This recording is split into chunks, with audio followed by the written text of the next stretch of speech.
ये जो मनुवादी लोग हैं, जो ब्राह्मणवादी व्यवस्था में विश्वास करते हैं, ब्राह्मणवाद की बात कर रहे हैं, ब्राह्मणवाद व्यवस्था है, ब्राह्मण वाली बात नहीं है, ब्राह्मणवाद व्यवस्था की बात करते हैं। तो उस व्यवस्था के लोग वो ऐसे लोग हैं जो कि कभी भी समानता को कभी नहीं मानते, न्याय पर विश्वास नहीं करते। हजारों सालों तक SC ST लोगों को, शुद्ध लोगों को दुनिया जानती है, पूरे वर्ल्ड में इसका रिकॉर्ड है कि प्रताड़ित लंबे समय तक किया गया, अधिकार से वंचित किया गया।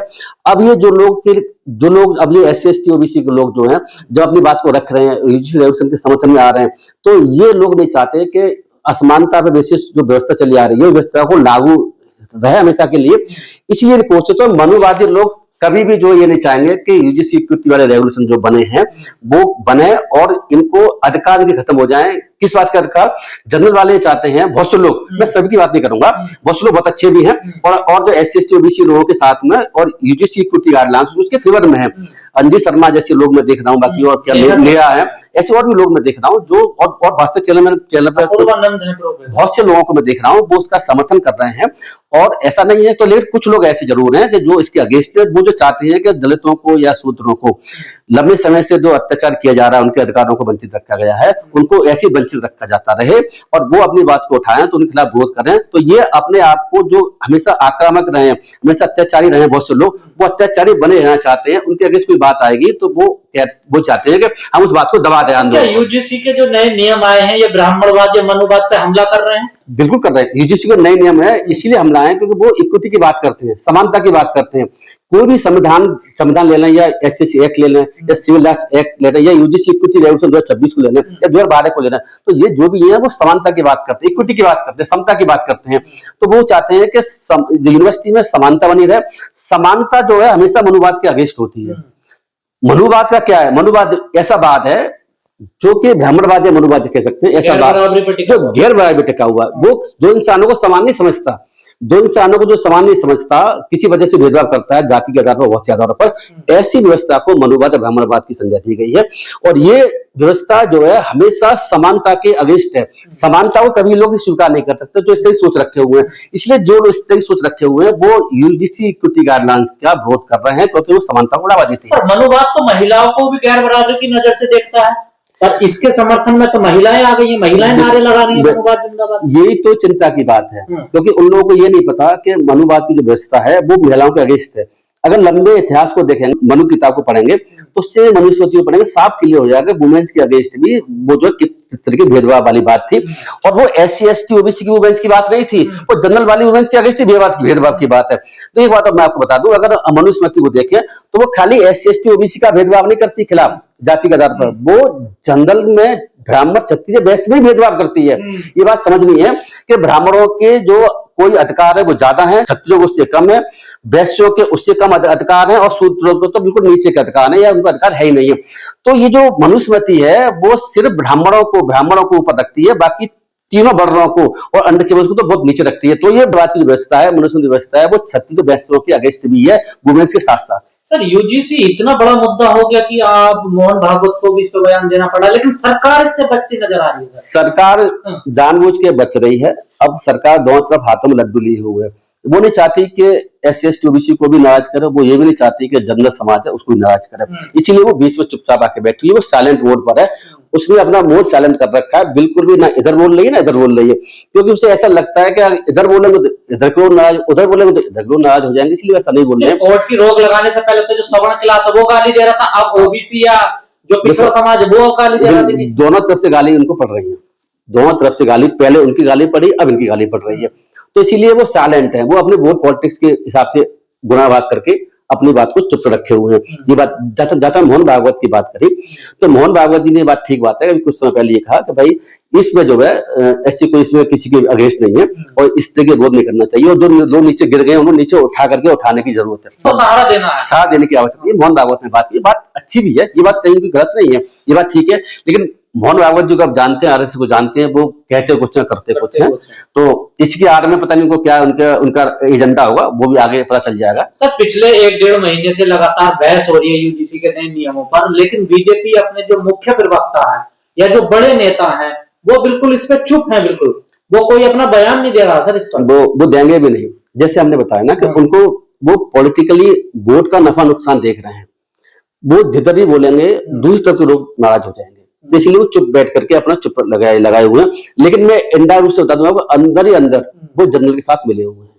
बीजेपी बिल्कुल मिली हुई है, इसीलिए मिली हुई है क्योंकि पुलिस अब क्या कर रही है, जहां पर अब जो लोग प्रोटेस्ट कर रहे हैं यूजीसी कुछ रेजोल्यूशन के फेवर में, उन पर पुलिस भी जो है जगह जगह देखने को मिल रहा है, उनका सपोर्ट नहीं कर रही है, उनके साथ एफआईआर भी हो रही है और बहुत चीजें और देखने कई जैसी इलाहाबाद यूनिवर्सिटी है या और यूनिवर्सिटी है, वो देखने को मिल रहा है। वहां पर जो है बाकी के लोग, अन्य पक्ष के लोग वो आ जाते हैं और वहां उस प्रोग्राम को खराब करने की कोशिश करते हैं। इधर दिल्ली में कोशिश की गई और जय में कोशिश की, पुलिस मुंह दर्शक बन के देख रही है। मैं आपको बता दूं कि मैंने खुद देखा हुआ, जब इस रेवोल्यूशन के अगेंस्ट जनरल वाले प्रोटेस्ट कर रहे थे तो पुलिस उनको पूरा सपोर्ट कर रही थी और जाके पूरी सुरक्षा व्यवस्था उनके लिए कर रही थी। और कोई भी किसी भी SC ST OBC के मैंने नहीं सुना कि कहीं भी आकर उन लोगों ने कहीं बाधा डालने की कोशिश की हो। लेकिन अब जब जो है ये लोग विरोध कर रहे हैं इस स्टे का, तब जो है जनरल वाले लोग जो उस इक्विटी रेवोल्यूशन के फेवर में नहीं है वो आके विरोध कर रहे हैं और हंगामा करने की कोशिश हर जगह कर रहे हैं। पूरे विवाद में जेएनयू की जो बीसी है वो भी कूद पड़ी है। देखिए ये देखो ऐसा गंभीर आरोप लगा दिए हैं बहुजन समाज पर। देखिए जेएनयू की बीसी शांति श्री दुलू प्रदीप पंडित कुछ है, लेकिन अपने आप को एक बहुजन बताती हैं, मुझे नहीं पता बहुजन है कि नहीं है। लेकिन इनका जो स्टेटमेंट आया हुआ है वो स्टेटमेंट बड़ा खतरनाक है और आरएसएस की सोच को दर्शाता है। और ये अपने आप को कहती भी मैं आरएसएस की ही हूँ और आरएसएस के होने पर गर्व करती हैं। मैंने अभी देख रहा था इनका, तो इन्होंने कहा है कि दलित विक्टिम कार्ड परमानेंटली खेल रहे हैं, ये गलत खेल रहे हैं, ऐसा इनका बीसी का कहना है।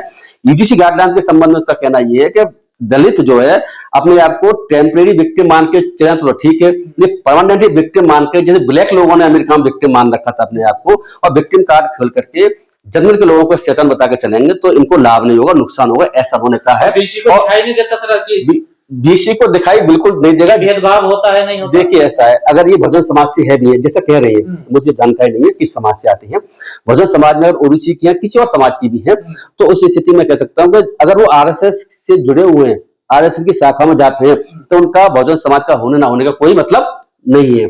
जो भी आरएसएस की शाखा में जाता है, भारतीय जनता पार्टी का आरएसएस की विचारधारा से सहमत है, उसका SC ST OBC होने का मतलब भी कोई मतलब नहीं है। वो भी आप समझ लीजिए कि मनुवाद की व्यवस्था की बीसी का तो कहने का मतलब ये है कि ये जानबूझ के करते हैं ऐसा काम। बिल्कुल, तो ऐसा इन्होंने ये कहा है कि उन्होंने तो इनको ये कह दिया, इन्होंने तो ये कह दिया है बीसी ने कि ये दलित लोग जो हैं विक्टिम कार्ड खेल रहे हैं, गलत कार्ड खेल रहे हैं और ये नशे में विक्टिम कार्ड के, और एक तरीके से उन्होंने उनको नशे माने ड्रग्स वाला इंसान बता दिया। तो दलितों को नशे वाला इंसान बताना कि नशे में है या विक्टिम कार्ड खेल रहे हैं और नहीं खेलना चाहिए।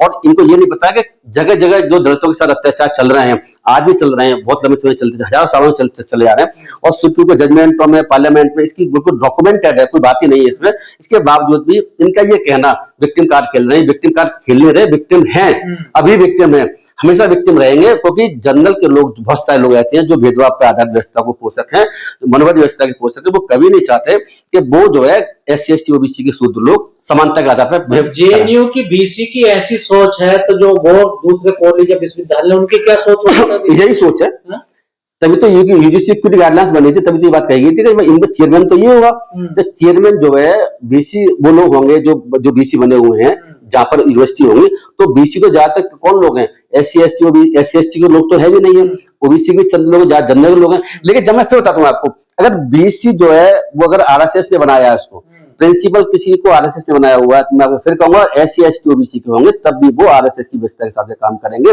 ना कि समानता न्याय के हिसाब से काम करेंगे। मैं आपको बता दूं, तो इसलिए कोई गलत फहमी ना रहे कि SC ST OBC के बीसी या बन जाएंगे या प्रिंसिपल बन जाएंगे, तो उस स्थिति में जो यूजीसी रेवोल्यूशन के संबंध में अच्छा डिसीजन लेंगे, मैं नहीं मानता जब तक लेंगे जब तक वो RSS के खिलाफ। इतने गंभीर आरोप लगा रही है बीसी जो जेएनयू के, आपको लगता है पद पर रहना चाहिए? पद पे तुरंत हटना चाहिए, इनको इस्तीफा देना चाहिए, और दलित लोगों को एक ड्रग कहने के लिए इनके खिलाफ FIR और भी कार्रवाई होनी चाहिए, ऐसा मैं मानता हूँ, और होनी चाहिए। और हम जो कुछ इसमें करने की कोशिश करेंगे, क्या कर सकते हैं आगे देखेंगे। अभी जो माहौल अब देश का बन गया है, पहले तो कहा जा रहा था कि मुसलमानों से खतरा है, अब कहने लगे कि बहुजनों से खतरा है। प्रकाश, इनको किसी से खतरा नहीं है, ये सबके लिए खतरनाक है। अगर आप देखें कि जो बहुजन टाइप के लोग हैं जितने भी हैं, वो लोग अभी भी समानता में विश्वास बहुत हद तक रखते हैं, ज्यादा रखते हैं, और SC ST लोग तो बेचारे वैसे ही दबे कुचले स्थिति में, तो वो तो कुछ कर भी नहीं पाते हैं। जो जनरल के लोग हैं, जो कि मनुवादी व्यवस्था के पोषक हैं, जनरल लोग मैं सबकी बात नहीं कर रहा हूँ, फिर क्लियर कर दूं, उनकी बात कर रहा हूँ जो मनुवादी व्यवस्था के पोषक है, उसी बात कर रहा हूँ। वो टाइप के लोग हैं, उन लोग जो है हमेशा खतरा रहे हैं समाज के लिए और खतरा हमेशा रहेंगे। वो कभी भी नहीं चाहेंगे कि देश में समानता के आधार पर कोई व्यवस्था चले, जब भी चलेगी उसका विरोध करने की कोशिश करेंगे, वो कर भी रहे हैं। और सुप्रीम कोर्ट में चिंता का विषय है कि सुप्रीम कोर्ट भी ऐसे लोगों के साथ खड़ा हो गया है। ये जो लड़की ब्राह्मणवाद जिंदाबाद के नारे लगा रही थी पुलिस स्टेशन सामने, अगर ब्राह्मणवाद मनुवाद होता तो क्या ये लड़की बाहर आती जींस पहन कर? बिल्कुल भी नहीं आ सकती थी। मनुवादी व्यवस्था में, ब्राह्मणवादी व्यवस्था में वुमेन्स को समानता का अधिकार कभी नहीं था। मनु व्यवस्था में साफ लिखा हुआ है, लेकिन अधिकार नहीं था, महिलाओं को कोई अधिकार नहीं था, महिलाओं को बहुत कम अधिकार थे। ये आप देख लीजिए, इसमें आपने अगर प्रेम रोग फिल्म देखी होगी तो महिलाओं के संबंध में जो अधिकारों की बात है कुछ आपको फिल्म उसमें मिल जाएगी, किस तरह की रीत रिवाज थे। राज कपूर ने उस फिल्म में प्रेम रोग में जो जनरल हो या एससी हो, हिंदू समाज के साथ जो जब लड़की विधवा हो जाती है, कोई लेडी जो पति मर जाता है, तो किस तरह की उनके साथ में भेदभाव किया जाता है वो साफ दिखाता है। तो भेदभाव व्यवस्था पे आधारित है जो हिंदूवादी व्यवस्था, खासकर मनुवादी व्यवस्था। ये रुचि तिवारी के विवाद को आप कैसे देख रहे हैं? देखिए, रुचि तिवारी, यहाँ तो विवाद का सवाल है। रुचि तिवारी के विवाद अगर देखें तो रुचि तिवारी ही इसमें रेस्पॉन्सिबल है। उसी ने जो है वहां पर दिल्ली यूनिवर्सिटी में जाकर के, उससे पहले जो है चंद्रशेखर की रैली में भी, और हमने प्रोग्राम किया था, वहां भी रुचि तिवारी आई थी। 14 तारीख फरवरी को भी आई थी। उसके बाद 11 फरवरी को भी इन्होंने चंद्रशेखर रैली में भी कुछ हंगामा करने की कोशिश की। वो वीडियो वायरल है। उसके अलावा 14 तारीख को हमारे प्रोग्राम में बैठे, उससे पहले एक दिन पहले 13 तारीख को दिल्ली यूनिवर्सिटी में तो पूरा हंगामा बना हुआ है। वो भी इसी की देन है, क्योंकि तो वीडियो साफ नजर आ रहा है कि जो उसमें वामसेफ की पत्रकार है नवीन रंजन, उससे ये मोबाइल लेती हुई और छीनती हुई नजर आती है। उसमें एक लड़की दूसरी, क्या नाम है उसका, अंजलि शर्मा, जब बचाने आती है तो उसको भी नीचे गिर देती है। उसके बाद ये ड्रामा करना शुरू हो जाता है। तो ये पूरी की पूरी कहानी जो है भारतीय जनता पार्टी आरएसएस की विचारधारा के, हिंदू विचारधारा के लोग हैं, वो क्या करते हैं, इस तरह मुस्लिमों के जितने प्रोग्राम होते हैं वहां भी ये बाधा डालने की कोशिश करते हैं, या अपने जो जलूस लेके जाएंगे और उनके सामने निकालेंगे और वहां ये भड़काऊ भाषण देंगे जिससे वो विरोध करें, और फिर उसके बाद में हंगामा शुरू कर देते हैं। बाद में विक्टिम ये बन जाते हैं जानबूझ करके, और वो लोग फंस जाते हैं मुस्लिम। इसी तरीके से उसी रणनीति के तहत जहां जहां पर भी ये जो यूजीसी गाइडलाइंस के जो है फेवर में और सुप्रीम कोर्ट के जजमेंट के अगेंस्ट जो आंदोलन चल रहा है, उस पर ये लोग दूषित पार्टी के लोग आकर के उसी रणनीति के तहत उनके प्रोग्राम को बिगाड़ने की कोशिश कर रहे हैं। रुचि तिवारी ने भी ऐसे काम किया। मैं एक बात और बता दूं कि मैं अभी एक चैनल पर देख रहा था, मुझे नंदन जो है उन्होंने भी एक वीडियो भेजा था, उसमें एक लड़का है जो रुचि तिवारी के साथ खड़ा हुआ है, कोई स्वतंत्र भारद्वाज कुछ करके, वो धमकी दे रहा है कि हम जो है बहुत कुछ कर देंगे, हम परशुराम के वंशज हैं, हम उसके वंशज हैं। और आज शायद 21 तारीख है मेरे ख्याल से, 21 तारीख को थाने को घेरने की उसने घोषणा भी करी है। और वो तो ज्यादा मारने पीटने की बात कर रहा है और दलितों के गंदी नाले कीड़े जैसी बात कर रहा है। इस तरीके से मैं देख रहा हूँ कि एक वीडियो मैंने और भी देखा हुआ है जिसका नाम जो है स्वामी आनंद स्वरूप, उसने तो ये कह दिया कि रुचि शर्मा के खिलाफ कोई इस तरह की बात करेगा उल्टी सीधी, या कोई बात करेगा ट्रोल करेगा, तो हम परशुराम के वंशज हैं, हम गर्दन काटना भी जानते हैं। ये बात उसने कही है। ये वही बाबा है जो ग्वालियर हाई कोर्ट में जो बाबा साहब की मूर्ति लगने वाली थी, उसी में उसका रोल है। इन सारे बाबाओं का ऐसी चीजों में जहां पर समानता के बेसिस पर या शूद्र एससी ओबीसी के लोग जब अपनी बात रखकर कुछ करवाना चाहते हैं तो भाई बाबा इकट्ठे हो गए। सर, मीडिया ने इस पूरे मामले में नैरेटिव सेट किया कि जो भी इस ऐसे प्रोटेस्ट में जा रहे हैं, जो समर्थन वाले प्रोटेस्ट हो रहे हैं यूजीसी के में, कि वहां नाम पूछ कर पत्रकारों को, अगर कोई ब्राह्मण पत्रकार है तो उस पर हमला किया जा रहा है, ऐसा नैरेटिव सेट किया। ऐसा बिल्कुल गलत है। ये जानबूझ करके भारतीय जनता पार्टी आरएसएस के हिंदूवादी संगठन है, वो जानबूझ के भ्रम फैला रहे हैं। वो इस जो आंदोलन चल रहा है शांतिपूर्ण तरीके से अपने अधिकारों के लिए, संविधान के अधिकारों के तहत, उसको ये बदनाम करने की इनकी कोशिश है, साजिश है। ऐसा कुछ भी नहीं है।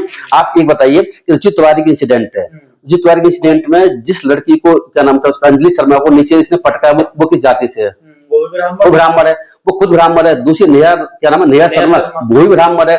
जो लड़कियां नेहा शर्मा और अंजलि शर्मा जो रुचि तिवारी को बाद में ले जाकर पुलिस को सौंपने जा रही थी, जिसमें उसने उल्टी सीधी बातें बनाई हुई वीडियो वालों ने, उसमें भी वो भी ब्राह्मण है और वो भी ब्राह्मण है। तो ब्राह्मण के खिलाफ कहां हुआ? तो ये जो जानबूझ करके, मैं आपको बता दूं, ब्राह्मण अब विक्टिम कार्ड खेल रहे हैं। जैसे जो कह रहे हैं ना, बीसी की चांसलर ने कहा है दलित लोग विक्टिम कार्ड खेले, ऐसा नहीं, वो विक्टिम है, कार्ड नहीं खेल रहे, हकीकत है। अब उल्टा उन्होंने जो है, जो कुछ लोग हैं ब्राह्मणवादी लोग, वो लोग विक्टिम कार्ड खेल करके वो अब ये करना चाहते हैं कि ब्राह्मणों के साथ एससी एसटी लोग भेदभाव कर रहे हैं। वो उल्टा नैरेटिव सेट करने की कोशिश है, जिसमें सारे जो मीडिया है, जो मेन स्ट्रीम मीडिया चैनल है, वो इसके साथ लगे हुए। आपने देखा होगा कि मेन स्ट्रीम मीडिया जितना भी है, वो पहले जो आंदोलन चल रहे थे जनरल वालों के, इसके अगेंस्ट, उसमें वो पूरी तरह से साथ दे रहे थे।